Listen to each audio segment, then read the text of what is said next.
Okay, so today we're going to think about factoring quadratics using this special flowchart that I've created. So the final version of this flowchart is actually in color, and there is no longer a little sticky note at the bottom blocking our steps for when A doesn't equal 1. So what we're going to think about today is just the rest of this chart. But it can seem really overwhelming at first. So let's just break it down to be a little bit simpler before looking at our chart. So we know that we know how to factor an expression. That's what we talked about in lesson 5.3. Now what we're going to think about is factoring in a more specific way. So we can factor polynomials, focusing in on binomials, which just means 2 terms in that polynomial, or we factor trinomials, which just means we have 3 terms in the polynomial.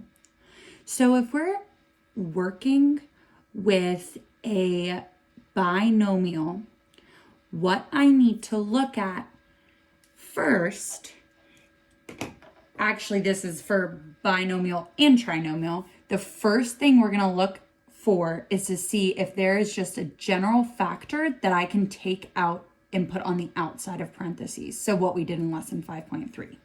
So what I'm going to do is I am looking to see, okay, and this, can I take out, if I have this broken down, I have 3 times 3 times x times x. And this one is a -4 times 4. There is no GCF, so I cannot take out a greatest common factor. So I can't do that first step. If I look at this example, when we break it down, we have 5 times y, and then we have -3 times 5. And if this doesn't look familiar to you, please go back and watch the video and do the practice for lesson 5.3, factoring out the GCF of polynomials, because that'll make this make sense. Looking at this, I can see that there is a common factor. There is a GCF, and that GCF is 5. So what I am going to do is factor out that 5. So this 5 is now on the outside of my parentheses. What's left on the inside of my parentheses is the factors that are left over. So we have our y squared and our -9. So what we have done here is the first part of our flowchart. Is there a GCF? For the first one, there was not a GCF. For the second one, there was a GCF, and we factored it to the outside of parentheses. So now what I am going to think is there a difference of squares? Because if there is a difference of squares, we are going to use a really simple trick. All you have to do is think about what your perfect squares are. So let's look at these examples. So what I have here is y squared minus 9.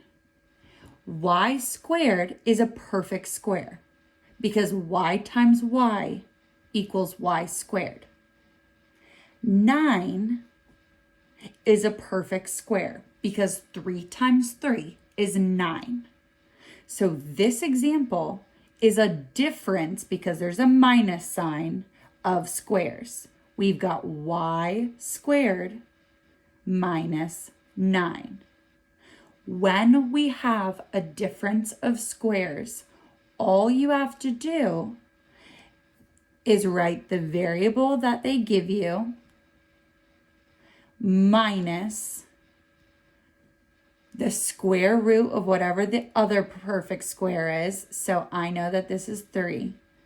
And then in the other parentheses, you write that first variable again, plus 3. And then if you had a GCF, don't forget that because that is just as important. So let's look really quickly at this chart. So we said, is there a difference of squares? You're thinking, okay, are these terms, if I ignore the subtraction sign, are these terms each independently perfect squares? And if they are, you are going to draw those parentheses. That first square root is going to go in that first spot. You have a minus for one and a plus for the other. And that other square root, the second square root, is going to go in that second spot. So for example, we can fill in this with x squared minus 1 because I know that x times x is what gives me my x squared. And then 1 times 1 is what gives me my 1. So let's do this example last.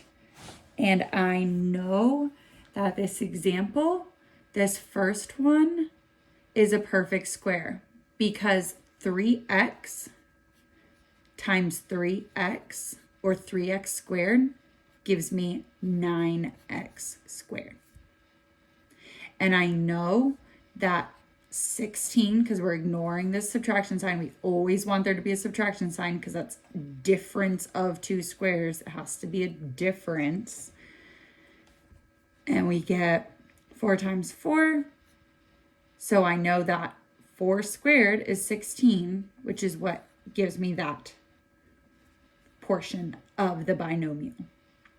So just like we did on the other problem, my first set of parentheses, the first slot in both sets of parentheses, is that first square root. I need a subtraction sign and an addition sign. And then you write that second square root. And the great thing about these type of problems is you can always check your answer by doing the distributive property. If I distribute back out, which we did in earlier lessons from Unit 5, I should get this original binomial. Factoring trinomials is a little different.